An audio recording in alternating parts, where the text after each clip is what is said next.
So today we have Robert Martinez. Robert is the founding principal and CEO of Rockstar Capital. Robert started the company in 2011 and has grown Rockstar to 4,058 units across 21 apartment communities, or $440 million of assets under management. Under Robert's leadership, Rockstar Capital and its team have earned 17 city, state, and national apartment awards, as well as being named number 15 in the 100 fastest growing companies with the Houston Business Journal. Robert, thanks for being here today. Hi, everybody. Thanks for having me. I really appreciate it.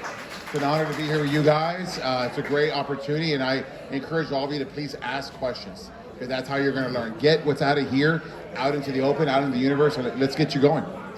Yeah, Robert was a guest on my podcast, and I was so excited to sit down with him. I think that was the longest podcast, honestly, because there's so much to ask him, and he had so many great stories. When you know your craft, you talk. That was great.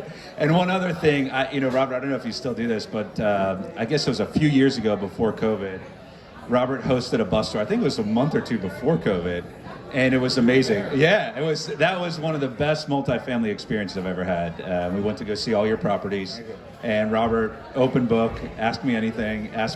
So, and Ryan did. Ryan is not afraid to ask questions. I monopolized the time for everybody, but we're so excited to have you here today. And everybody that came, thank you so much. It means a lot to us. Just to start off, walk us through your background and tell us how you got into multifamily. Yeah, so first of all, I want to apologize if it's loud. I'll try to speak up, because I know it's super loud here. I'm just like a bunch of you guys, man. I'm from a border town down in McAllen, Texas. My daddy worked at Whataburger for 40 years. My mother worked at Levi's and Hager's before both of those plants got shut down during NAFTA, and she had to get retrained. And my parents were my very first mentors, and they told me, go to school, get good grades. That's what we do. That's how you get out of whatever situation you're in. And they want the very best for me, and so that's what I did. I studied. I went to Texas A&M. I have an engineering degree. And then, of course, who are your next mentors? Your teachers. And they tell you to work hard and go get a good job. And that's what I did. I used my engineering degree. I have a little bit of a personality and sales background. So I went into oil and gas, and I sold industrial equipment. I did that for the better part of 10 years until I realized that corporate America wants you to make here and you want to make there. And anytime you hit this little gap, hey, good to see you. Every time you get too close, they hit you. They hit you down. They change your compensation plan. And if you're a commission sales guy like I was, where I'm going to kill what I'm going to eat at night, that's my mentality. I don't want that to happen to me. And after the third time it happened, I realized the game is fixed. I'm never going to make what I want to make.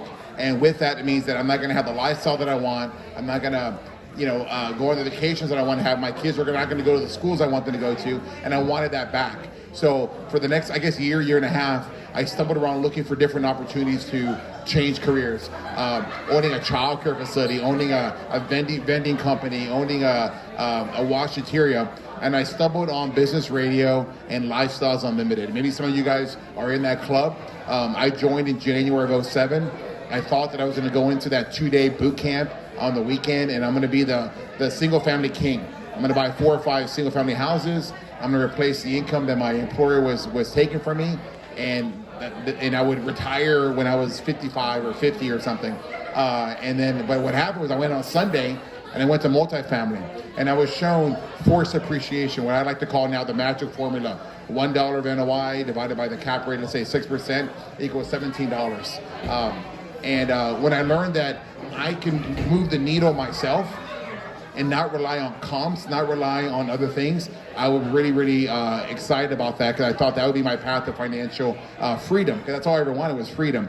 I never imagined I would live the life I have to today.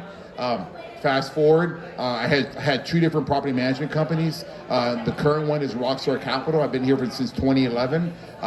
In 2007, my net worth was $800,000. Today, it's a lot more.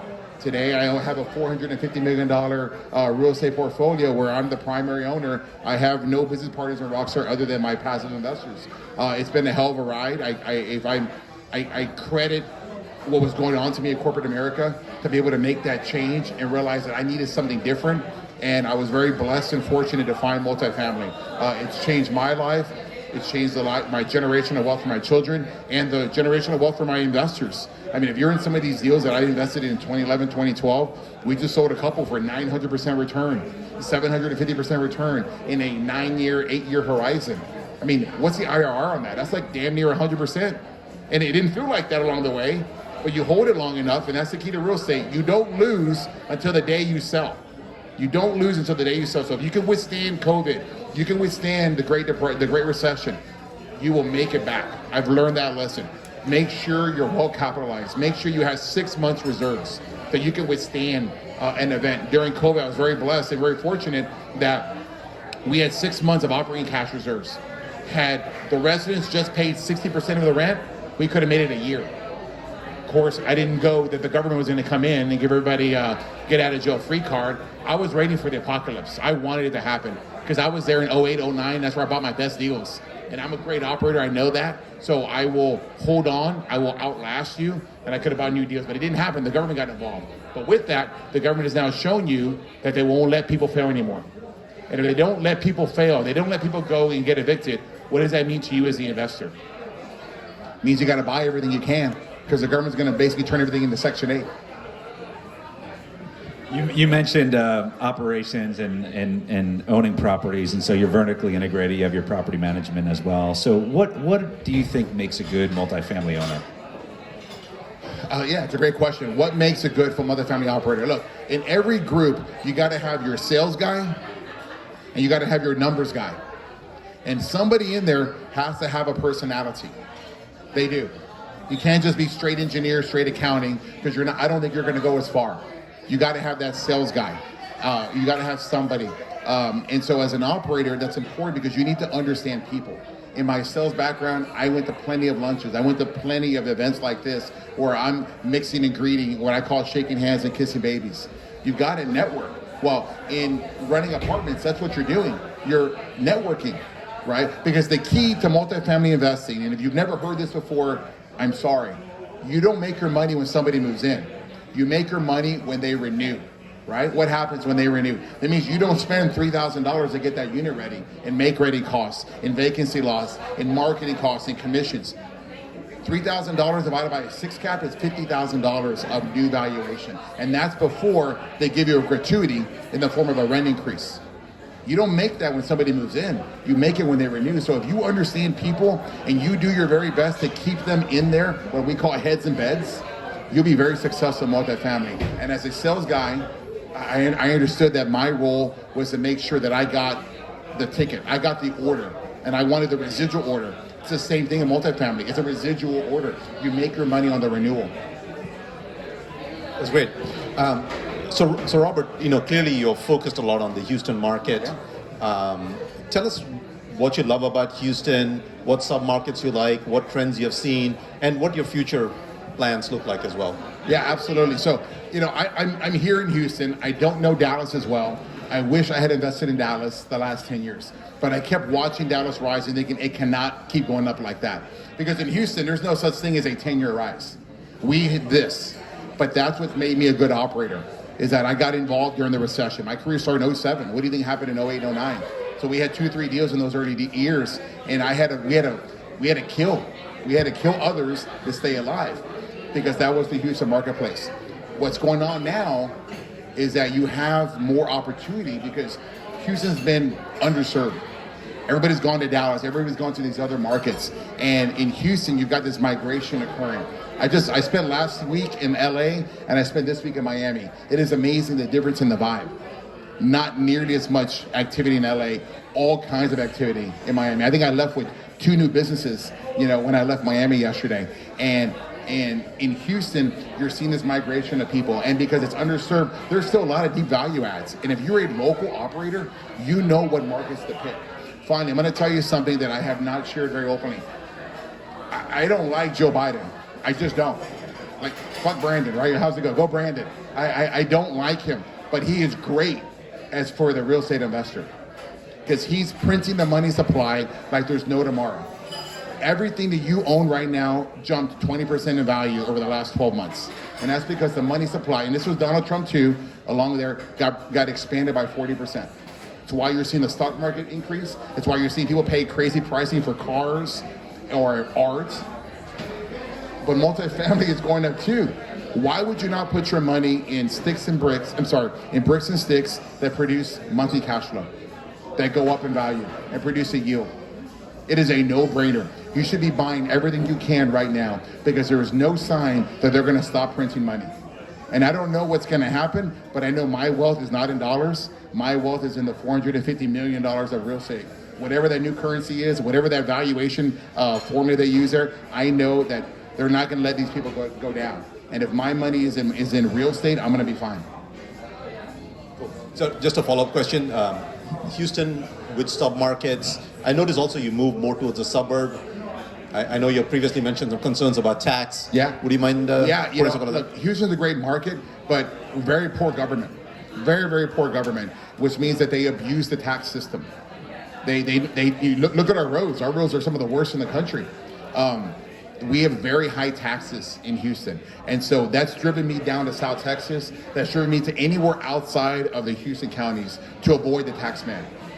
I'm very happy with secondary and tertiary markets because I think that I can outclass the mom and pop operator there. And if you've been to any kind of real estate education, whether it's Lifestyles or Brad Sumrock's group or anybody else's, you'll learn the tips and tricks on how to push yourself ahead of the mom and pop guy. There's tremendous opportunities and value add outside of Houston in those secondary markets. Why I do like Houston is for a couple reasons. One, I got started in the suburbs. My sales background went, okay, I don't want turnover. Everybody turns over in Houston, but where do they not turn over? In the suburbs. Why? Because the schools. All the great schools, you have Sugarland, Woodlands, Katy, Cy-Fair. We got started in Humboldt. People chase the schools. Families chase the schools. Families don't want to move. Renters will be renters for a lifetime. They just will. Especially now, if you look at what home pricing was 10 years ago versus it is now, it's ridiculous. They're never going to get out of that apartment. So it's their home. And it will be their home as long as you treat them like it's their home. Number thing we do, we change out all the air conditioners day one when we take over a new property. Why do we do that? Why do we put $300,000, $400,000 in new CapEx day one?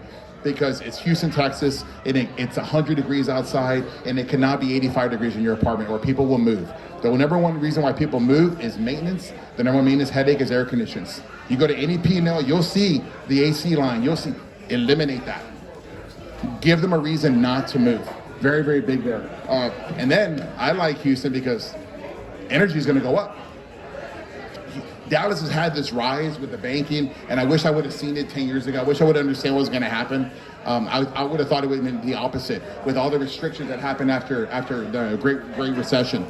Houston's got the energy. We are the energy capital of the world for a reason, and energy is going to go up. We all know it. We see it in the gas pumps. Go to California, they're hitting $5 a gallon. The energy starts here in Houston, which means there's jobs, jobs, and jobs, and there's still not enough apartments to supply them.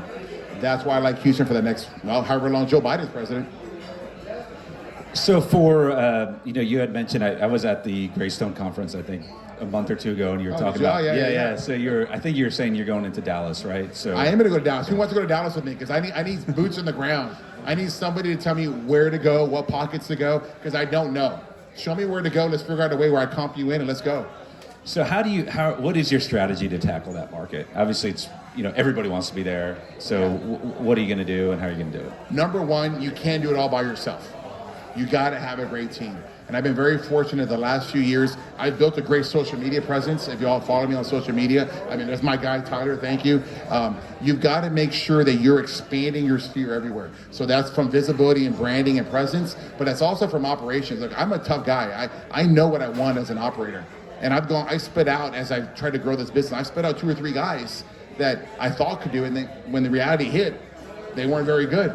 Right now, I've got a great operator. He's a fantastic guy. His name is Bill Nye. He's a NAA national speaker. He does all the camp training here in Houston for the association. He's a fantastic operator. And so knowing that, I also got a guy that worked with another firm where it's like 4 times my size, 5 times my size. He knows how to create the synergies on how to go out of state. I don't know. I've got to learn that. So you've got to bring that kind of talent in. My point to you is that I personally have not taken a pay increase the last 3 years. I haven't, because I've brought in these kind of people. I've brought in talent. I brought in everything so I can play for tomorrow. I'll win tomorrow, which means I have to give up a little bit of today. So you just got to think, where's your mindset? You know, if your goal is to only get to 1,000 units, which was my very first goal, was to get to 1,000 units, then you don't have to do that. You can be the one-man gang. You can do acquisitions. You can do marketing. You can do asset management. You can do investor relations. You can do your own social media branding. And my very first person that did our very first Facebook post was me. Facebook social media sponsored ad, because you learn it. But if you're trying to get scale, you got to have a team. You got to have people that you got to take 40 hours and 40 hours and 40 hours, because at some point you can't do it all. What you talked about it, because I thought it was interesting being on the bus tour with you, and you talked about this is we change out the ACs, and you touched upon having high renewal rates and that being important. What else do you do to get those high renewal rates? What else besides changing ACs tactically and so forth do you do to? Well, remember, right? I'm an operator first, so I want to make sure that I maximize the NOI. When I go on a property tour, I can't wait to get to the model, because the model is a representation of what everybody else is seeing. And if I see light bulbs that are burnt out, which we've all seen that when we take a tour, you've seen roaches, you see spots on the carpet, like this is their brand. And I think, is my brand stronger than that?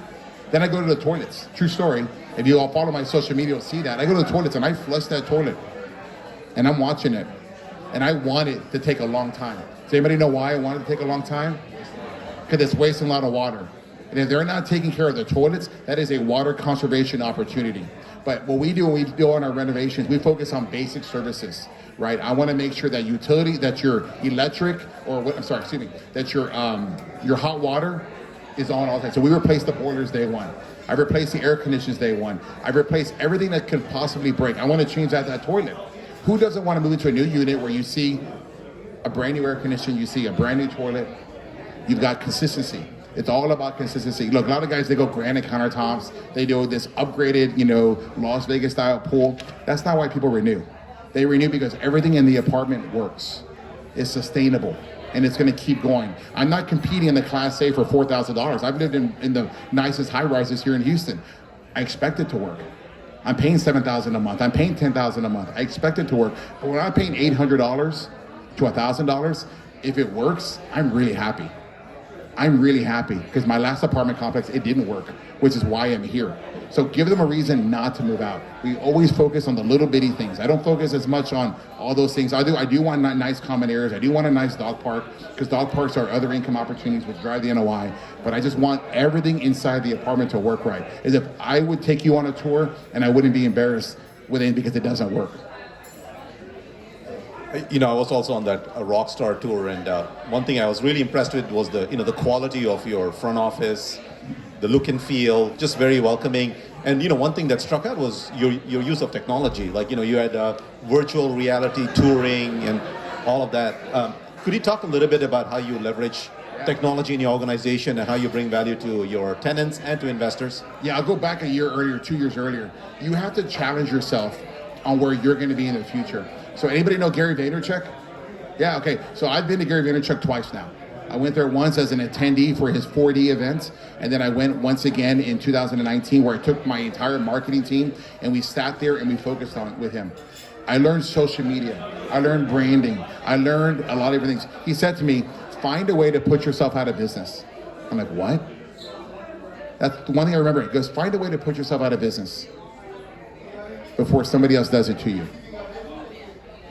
I'm like, okay, this is 2016 now, 2015, 16. And I'm thinking, what would happen? How do I go? Okay, if nobody can come to the office, what happened during COVID? Nobody could come to your office. Was very fortunate that I had the foresight to invest in that technology, online bill pay, the ability to do online tours. We had all of that right before COVID started, 2 years before COVID started.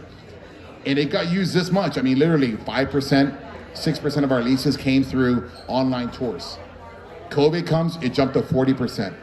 We didn't miss a lick during COVID because we had invested in that technology to have online tours where most mom and pops, most other operators are struggling at the last second because nobody's coming into the office. We had it all figured out. And that was around the point too where you started to see this heavy migration of people. During COVID, they're escaping LA, just the beginning parts, they're escaping the East Coast. And we were seeing it on our leasing traffic. They're moving in from Michigan, they're moving in from California. I'm like, I didn't see that. I would never have seen that had we not had that technology already. So it's 2021. There are very simple truths. You better have an online presence. You better exist on that phone or you don't exist. You better have an ability to take care of your people 24/7. And you don't want anybody to move out. Everything is very expensive today, right? So what's the reason why they move out? Washer and dryers. How do you not have washer and dryers in your apartments today? If you have washer and dryer connections in any of your apartments, shame on you that you don't have them. You deserve to go out of business. Because why are you forcing them in 2021? Why are you forcing young ladies, young families to go out to the washroom in 2021 when they can do it inside their apartment? You're looking for the renewal. Even if you don't upcharge them, it doesn't matter. They're gonna stay there because their last apartment complex didn't have a washer and dryer. So you gotta find these ways to keep everybody and keep heads in beds. I know I went everywhere, but I hope I answered your question. So that's great. No, it's something that I definitely noticed and was impressed with the foresight there, because it is a capex spend, and you don't have an immediate return. So I just wanted to get your thoughts on why you made that decision. Well, it's just like it's the ROI on social media. What's the ROI on social media? You have to wait for it. You have to wait for it. Anybody know Grant Cardone? Yeah. Well, we had our first mastermind as a company 2 weeks ago. And guess who crossed my mastermind? Grant Cardone. Because he knows who we are. Because we built a relationship because of social media. I follow the guy. I see exactly what he does. I borrow what I can, and I take it, and I spin it to myself. And he came in there, and he crossed as part of the guys were there. It was the most amazing thing. And he spoke for an hour. We only had 20. We had less than what you have in here. We had 20 guys. And here's Grant Cardone Shrink, because he's in town in Houston for the World Series. And he gave me a call and asked me who I use for private car service. And I said, hey, I'm doing this mastermind, tomorrow. What are you doing? He goes, nothing. And I go, would you mind coming by? He's like, yeah, I'm not sure, but I think I can. Next thing I know, he texts me during the mastermind, hey, I'll be there in 5 minutes. And it was the most amazing event for us because, again, that was a cheap event. That was our very first. We charged $2,500. It was nothing, to show up there and be with us all day and pick the department head's mind, my marketing guy, my operations guy, my investor relations team, and get how we run our company. To have Grant speak for an hour, that's $100,000. But that happened because of social media. So that was the other guy. I got two fathers I credit. Gary Vaynerchuk for opening up social media to me, and then Grant Cardone learning how to promote. Because if you're not promoting yourself, you're gonna die. You're not, because everything costs so much. You need to bring in max traffic. You got to have a digital marketing guy on staff. You got to have somebody that knows how to create leads. I've got a guy, he's not here, his name is Caleb. The guy swims in this stuff. He geeks out on how many leads come in. And he's so excited. He's constantly doing different advertisements. It's okay if you don't know it. Double down on what you do know and hire out your weakness. Great point. So for your mastermind, maybe just for people that weren't familiar with that, maybe just share a little bit about what you did and kind of some of the takeaways. They get an opportunity. So it was a one day, all day mastermind. We're getting an education, and I want to show you how to become a better operator. And so that was more of an introductory. We had, I showed you my origin story. We went through some case study deals that we did in the past, the different opportunities that we found within the value add. And then I introduced you to my department heads. We're vertically integrated. I've got some of the best players. I let you talk to the marketing team, and you got to ask them questions. I let you talk to my operations guy, who's probably better at it than I am, because he's been doing it 20 years longer.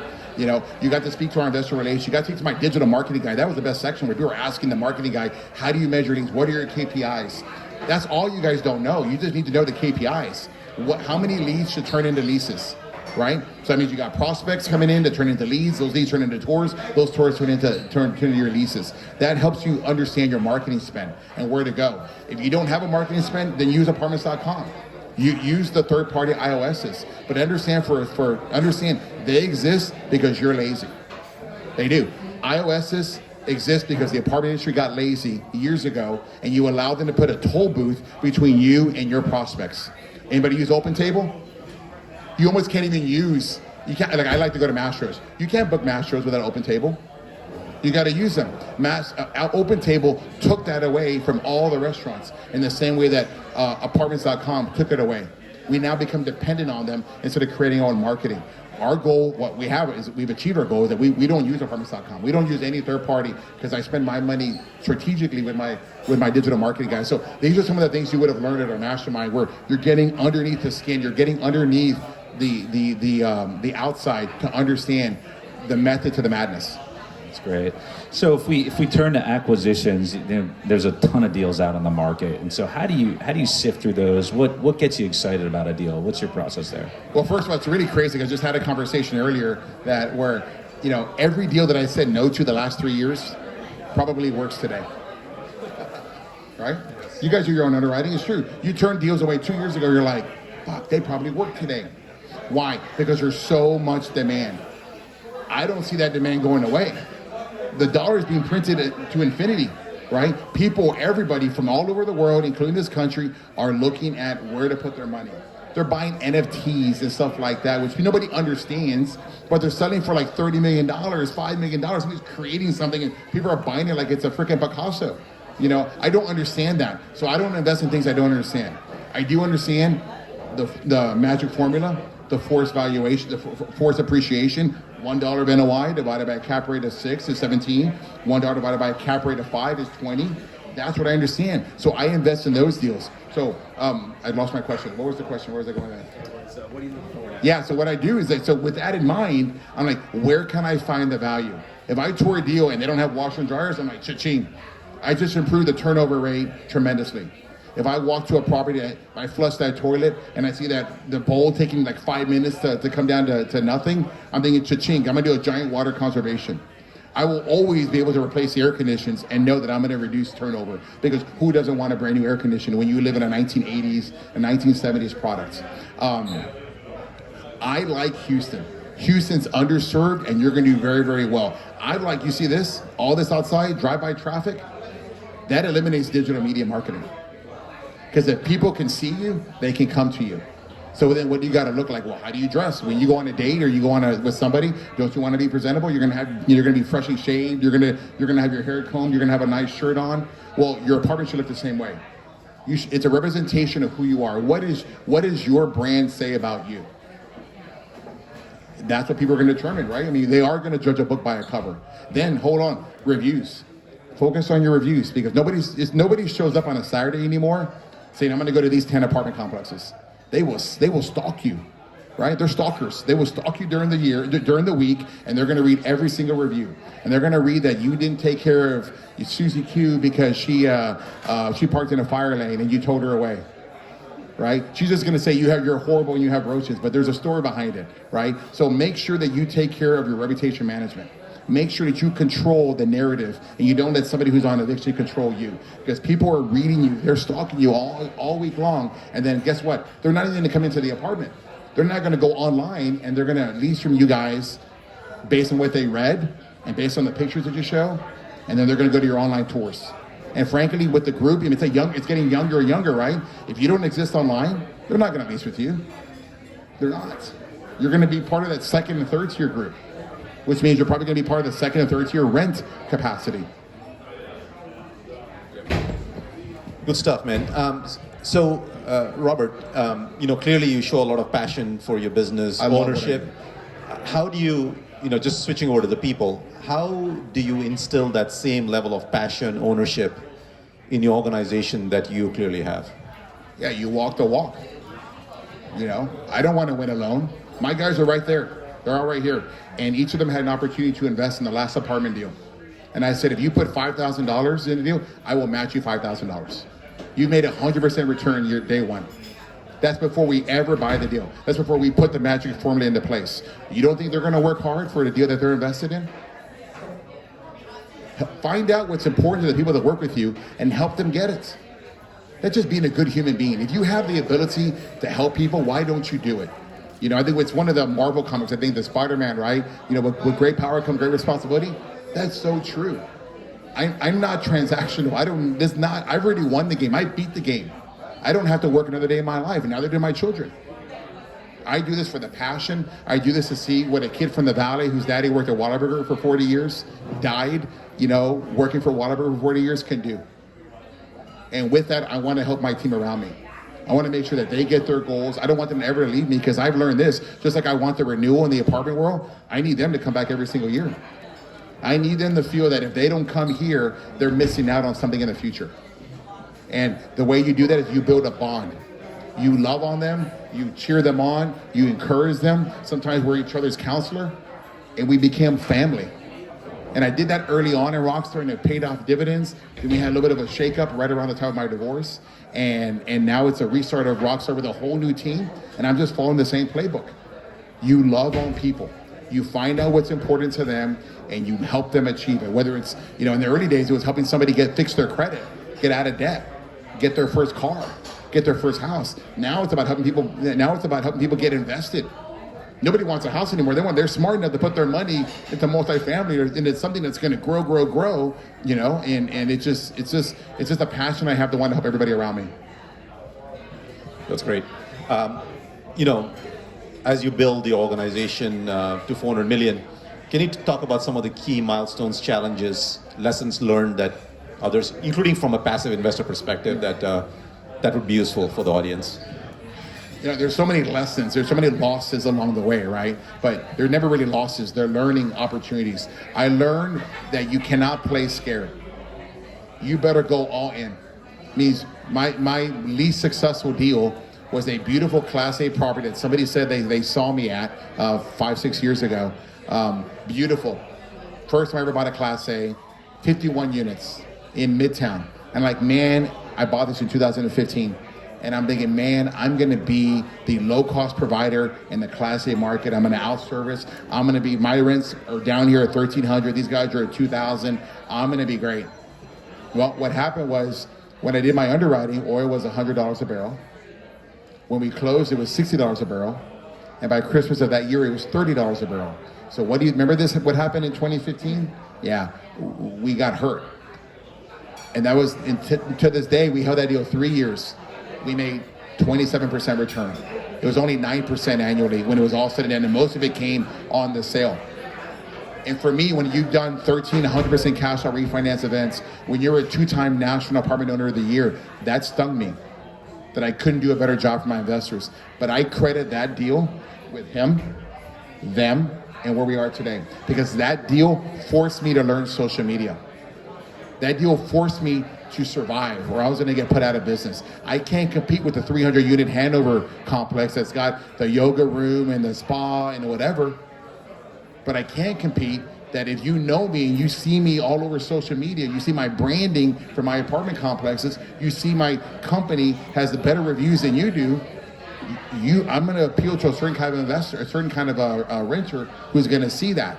That little deal became my very first deal that made J. Turner Research's top 1% in the country. In fact, it was ranked number 37 at one point, I think. Top 1% resident satisfaction. That deal turned us into having 5 deals ranked. At one point, I had 20 properties, 5 deals. 25% of my portfolio was ranked in the top 1% for resident satisfaction. And if people are happy, what happens? They renew. So you see, everything has a method. You just got to understand what you're trying to do. And if it doesn't help the renewal game, then don't do it. Typically, there's an expression. If it's good for the resident, it's good for you, right? So we didn't make a lot of money on that deal, 27% in 3 years. Again, I look at it now as not the end of the world, but we have such a high standard of what we want to achieve. I expect to get triple-digit returns for my investors when we sell a deal, minimum. And but I learned the greatest lessons from that deal with social media. I also learned something else along the way. I think my final point on that is that when you were small, like I was in 2007, and then I restarted my career in 2011 with my own team, you are doing everything. Again, you're the marketing guy, you're the operator guy, you're the investor relations, you're everything. You're training, you're HR. You've got to learn to let go and bring in people to get scale. But there was an expression. Our goal was to get to 5,000 units years ago. And I remember what was happening is, as we grew, not everybody is designed to get to 5,000 units. Meaning that as the responsibility comes and you have to let them do it on themselves, they can't do it. Because I was doing it for them. I was subsidizing their work and I didn't even realize it, because I fell in love with what I think you can be versus who you actually are. And that I still have that problem now. I see vision, I see potential in somebody, and I want to invest in them thinking where I think they can go. In reality, they can't get there.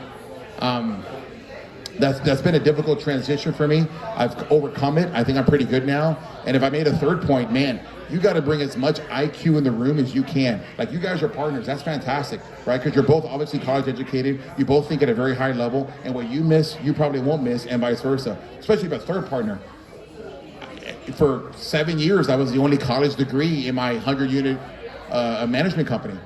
And it wasn't until 2019 when I brought in a dear friend of mine, and he helped upgrade me. Today we have like 18 college degrees, in just 3 years, including people that have masters. One person even had a doctorate in what they're doing. When you bring an IQ into the room, it helps a lot. You don't have to be everywhere. You don't have to just make sure you got every base covered. It helps you grow. It gives you the confidence to make a move. And I think for me, those are the big 3 milestones for us so far. That's great. So you touched upon hiring people, and that's very key to what you do and that kind of visionary leadership. What do you look for in people you hire? Heart. I think what you guys see in me is you probably see a guy with a lot of passion, a guy with a lot of heart. I will do whatever it takes to make sure that I don't lose your money. I'll do whatever it takes to make sure that my kids' money, my ex-wife's money, my children's money, and your money are guarded with my life. And I need people around me that understand that. Those guys right here, these guys, they'll do anything for me.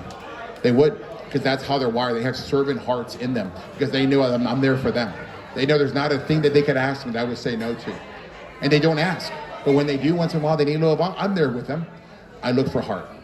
Throw in the fact that they have IQ. It's tremendous.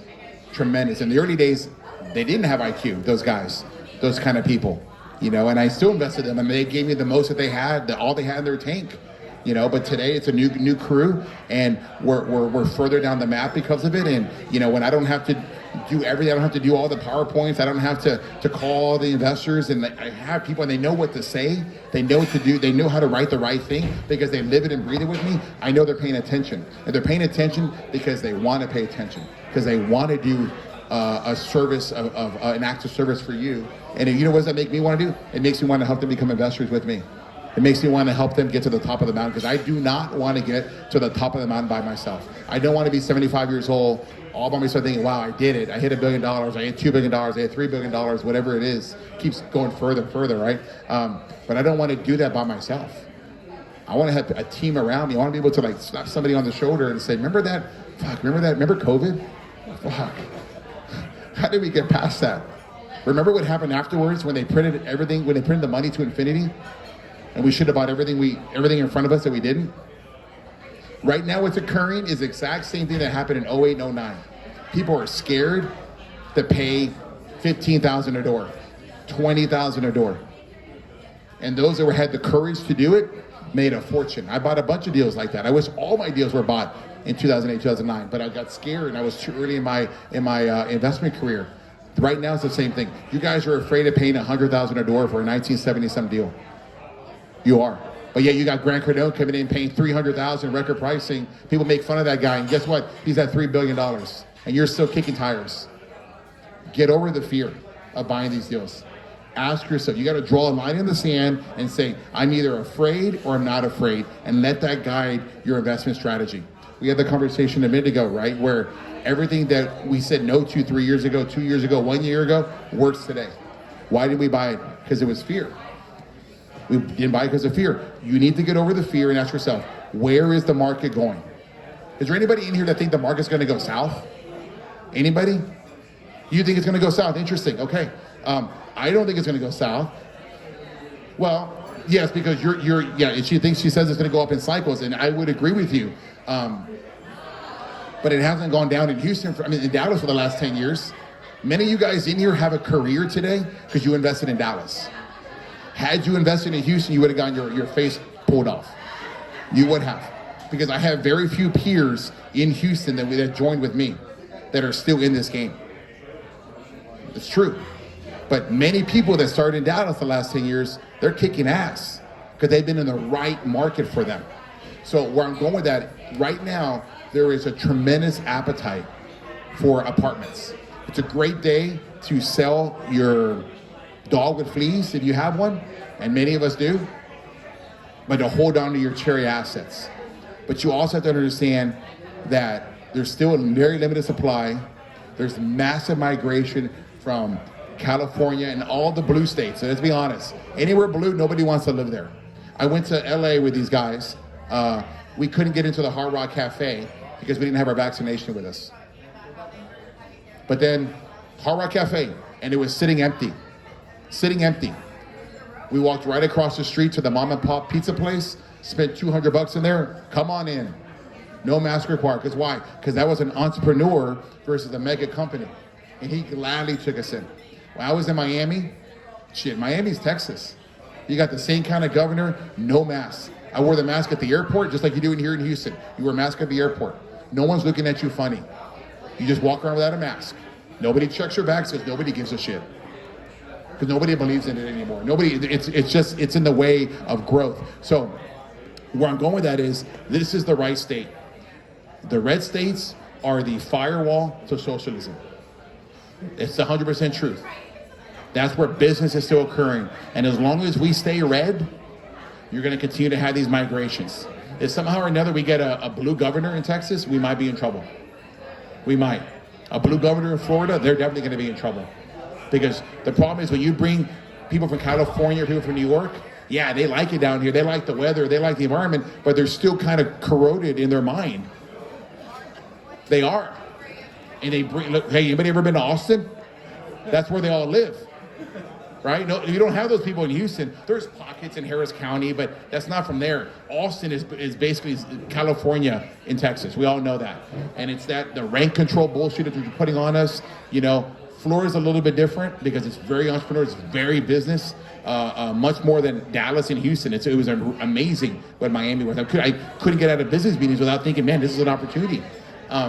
So you got to draw a line in the sand and say, am I afraid? Or do I want to buy? Buy it. Buy it. And then guard it with your life. Meaning, I don't do third-party management for anybody or myself. I will run all my deals because it's my money. And you gave me your money. And guess what happens when I sign on the note? And I do a lot of recourse debt. You should be excited. If you're going to deal with me and I sign recourse debt for $15 million, $20 million, you think I'm going to sleep on that? No, because that's my kid's money. That's my ex-wife's money. That's her mama's money. That's my mama's money. The greatest blessing I did after my dad died was to put my mom in one of my deals. She took his life insurance, $400,000. She put in this one deal, 2015, 2016. It's worth at least 1.6 today. I go, Mom, you know you're a millionaire? She's like, no, I'm not. I don't feel like it. I go, well, yeah, but you are on paper. Well, when are we going to sell? And sadly, it's a CMBS deal, so I got to wait another 3 years before I can get out of it. This is what happened. There's no refinance up there. But when she gets that $2 million, $2.5 million check on her $400,000, she's going to be a millionaire, and she's going to be super excited. So my point to you is, put your money into work with a good operator, somebody who knows what they're doing, and kick back, and just keep buying deals. Keep buying deals. Let the market go up. It will go up. Rents will rise. You know why I know? Because property taxes are rising. Insurance is rising. I mean, I used to be able to get a maintenance guy for 15, 17, 18 bucks an hour. I can't get anybody less than 25 bucks an hour today. That was an awesome lead maintenance 5, 6 years ago. So that the entrepreneur, the business owner cannot hold that. They have to pass that on. And it's not like just him and his market. It's everybody. So what's the renter going to do? They're going to have to absorb it. But again, they're also getting higher wage increases too, so they can absorb it. Just get rid of the fear in your head and buy everything you can right now.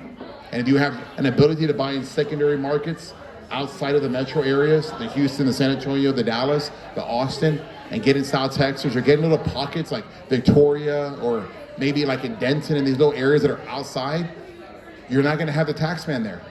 You're gonna have a little less demand and you can still get the yield that you need to get. Robert, this has been fantastic. One last question from us, and then we'll turn it over. I'm sure there's a number of folks that would love to ask you questions. So what advice would you have? You talked a little bit about, the hesitation to buy and what you should do, but anything else that you 2 other points, let's say, that you could, share with the audience? Yeah. You are a fool if you buy something without doing your education. You are. You're throwing money into the wind. The best thing I ever did was join that real estate club. I paid $10,000 in 2007, and today I have a net worth that's damn near close to $50 million. because of a $10,000 investment into myself. So it's an expression we have in our office. I actually do education now where we coined it. Before you invest in anything, invest in yourself.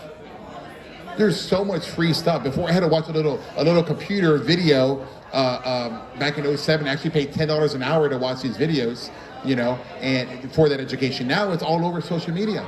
You got me, you got Grant Cardone, you got anybody teaching you how to do these deals. You got free YouTube. You got all these different platforms. Or you can pay. What are you paying for before you decide that? Because that $10,000 is probably like $30,000 today, $40,000. If you're a member of Lifestyles or Brad's group or whoever, you're thinking, well, do I want to pay that? Yeah, you're paying that so you don't make a mistake. You're paying that so somebody tells you don't buy 50 units. That was a death sentence for me. It was a mistake. I'm okay with you getting started and buying a 5 unit, a 10 unit, a 15 unit if you watch it yourself. If you operate it with your husband or your wife, if you learn the game yourself. That's how you learn the game, is by actually doing it. Learning what a make-ready is, understanding how to lease an apartment, so that later on when you get bigger and you're more mature, you know that they can't pass something by you. Because third-party management companies have no skin in the game. They did not sign on the note, they put no equity in that deal, so why are they going to give you their best effort? You've hired an employee, and what have you done for them? They're just going to punch a clock unless you've invested in them, right? So learn, join somebody's group, pay for their education so you pay for their mistakes. You're paying for a roadmap. You're paying, because if you pay me $30,000 to teach you, I'm going to show you what I know. I will, because I don't want you to fail. I would feel horrible if you gave me that kind of money and you bought a deal and I don't know, wherever, and I didn't tell you, watch out for this, and that. I mean, I'm hoping you're hearing now just how I speak to you, what to do. I like traffic. Anything with traffic like this saves your marketing dollars. Buy next to schools. Buy in the suburbs where the schools are. Buy next to hospitals, because they don't move those. They stay there for like 80 years. Have you ever been to the airport? Constant construction. Constant construction. You can't go to Terminal C anymore. You have to go to Terminal E, right, here in Houston. Well, what do you think is going on in the apartments in the area? We're kicking ass. We're doing really, really well. My deals are in Humboldt, right by the airport. So before you invest in anything, invest in yourself. Learn what you're trying to do here. This is not a game. This is a game changer in your life. It is a family tree redefinition for you guys. Anybody that I knew that invested with me back in those early days or with their own operator are either retired today or they're just kicking back. Many of them are. And that can be you, but we are in another cycle. Don't be afraid of the high pricing. I promise you, it's going to be higher, much higher. The smartest and the best in this deal are buying everything they can, and they're buying trophy class assets. They're not afraid because they're gambling on what I'm saying too. And I don't know if it's really a gamble. If you keep printing the money supply, right? It's just like you heard the expression, if there's a will, there's a way. There is a will by the government today to print. Would you agree? There is a will. And right now, what I've seen going on in politics, there is nothing to stop them. There's a little hand-holding, a little fighting, and they're like, okay, we'll sign your $1.4 trillion package. I don't even think we understand how much money that is. It is bonkers what 1.4 trillion is. When you think about it, they already passed $1 trillion with Trump. So now you've expanded by 2.4. 40 cents of every dollar in your pocket did not exist 24 months ago. What's going to happen? Inflation. Everything costs more. Wages cost more. Taxes, property taxes, passing it on you, trying to choke us out. The middle class will be erased. And if you have middle class thinking and you don't invest in other things other than what the middle class tells you, which is what? 401ks, the stock market, you're going to get crushed. You are. You've got to change your path. You got to change your investment strategy. I am blessed to have found this in '07, '08. And now it's my job to try to help as many of you as I can to try to find something similar. It is vitally important that you get reprogrammed in your mind from what, who told you to invest in 401ks? The media, your teachers. None of you learned about apartments in school. So unless you're Donald Trump's kid, or you're the child of a Reeves, or maybe my children, because we used to walk around our apartments all the time, they know to not invest in the stock market. I have a good relationship with Del Walmsley, and I thank him because I never lost one penny in the stock market during the crash. because I cashed everything out. I did, my IRA included, and I put it into multifamily real estate. That very first day, all that I had. And that's how I went from 800,000 to what I have today. It's because I went all in and I guarded all those eggs in one basket with my life. It was the biggest, best decision I ever made, bar none. Because without money, you don't have choices. You don't have the option to help people. You don't give yourself. Money's not the root of all evil. If you're evil, you're evil. All money does is expose your evilness. But if you got a good heart and you're a generous guy, all money does is allow you to do more. It's true. 100% true. Give yourself an option. Give yourself a chance. Give everybody that's going to come after you a chance. Show them something different. And get your money out of the dollar. And put it into smart stuff. Don't buy cars. Don't buy watches. Put it into things. Let those investments pay for the watches. Let those investments pay for the cars. It's important. Sorry. Absolutely. I get kind of passionate about it. No, this is great, Robert. Thank you so much. Let's give him a round of applause, everybody. I mean, that was fantastic. I wish I had a pen on me or my phone is actually recording, but there were so many, good one-liners. I'll send you. So many. That's why I have you. You never know what I'm going to say. Yeah, it was great. There's a lot of great material, and we'll, for those of you that want to share it, we'll have it on my podcast, which is Multifamily Rockstars. It'll be on YouTube as well, and so we'll share that with everybody. But we'd love to. We have 2 minutes of Q&A. Let's do a rapid fire. Jimmy. My thoughts on cap rates compression. It's supply and demand. Cap rates, I keep using 6% in my examples. For example, I use a 10% rent bump on a 200 unit apartment complex at a 6 cap creates $400,000 of value. At a 5 cap, it's $480 in value. Where else can you do that, right? There is a monster appetite all over the world for housing. The government showed you during COVID that they would not let you go out of business. That did not exist in 2008 and 2009 when I got started. It was the apocalypse, if you all remember. How many of you guys were around during that time? It was eat or be eaten. And that's where I was born. I got born during that time. I wanted that so badly. Because a lot of you guys have never seen a down market. All you've seen is the harbor's full. And if that would have happened, you would have been crushed. Because you have not seen, I wish I could have been in Dallas with that rise. I probably had even more than what I have today. But I'm happy and thankful for the lessons of this that you're talking about in Houston. Because it taught me humility. It taught me to make sure I have plenty of reserves. Because a lot of you guys, or maybe not this group, but some of the guys that I know, they took advantage. They were scared. And they took all the government aid. And they took the forbearance, which was a poison pill, by the way, if they took it.